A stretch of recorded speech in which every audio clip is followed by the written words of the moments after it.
All right, so in this video, I figured since I already was out here, I was gonna do this anyway. Wasn't gonna wait for anybody to see if they, wanted to see how to do it. I just make a video anyway. There's a ton of them out here about how to do this, but I just do it since I'm gonna do it anyway. That way I can show you guys if you guys got any questions, or if you actually run across this video and see something I'm doing wrong, please tell me. Constructive criticism is always welcome. The way everybody can have fun and progress and get better at this hobby.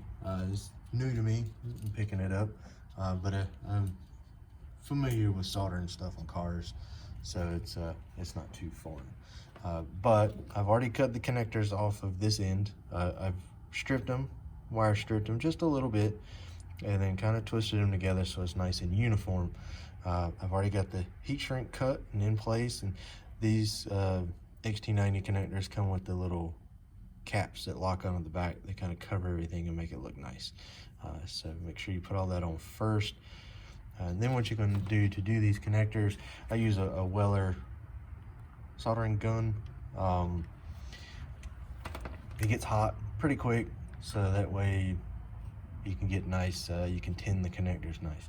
And by tinning the connectors, basically what you're doing is once the soldering iron gets hot, you want to get a little on the tip, and you want to touch the actual connector itself, let it get warm.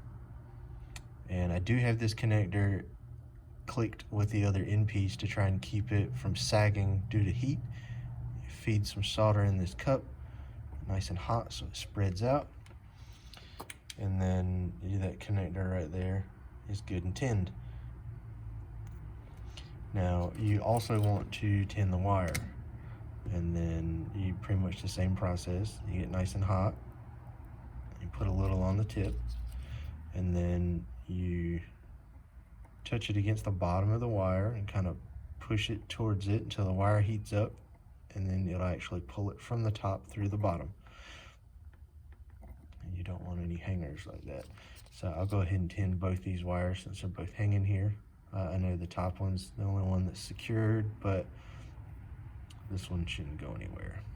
Usually I'd recommend using a soldering mat, something to protect the work surface, but hopefully I won't drop any or damage anything during this process.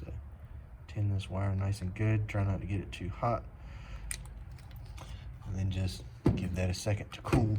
If you get it too hot, it'll kind of do what this one started to do. It started to melt a little bit from the tension of that clamp holding it with nothing shielding. I usually put heat shrink on it like this one. But then once you're both tinned, I got the negative side here, this is the negative wire. I got both of them clipped together so that way if it gets too hot, it will keep the pins from inside from sagging to one side or the other.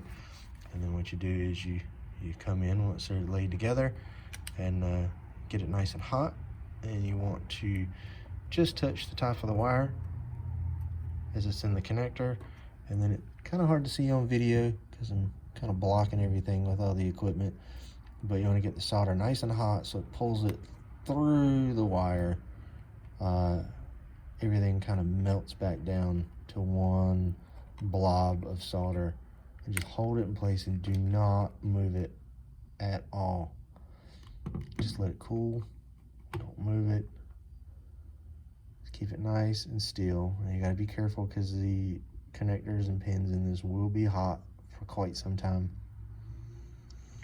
But now that it's there, nice and cool, sometimes I like to blow on it. A lot of times I just let nature take its course. I'm not sure if one or the other is going to give you a better result, but just wait for it to cool off a little bit, and then as you can see, you can pull on it and it's there nicely. So I will take this and actually get it out of this mount so you get a little bit closer and see what's going on.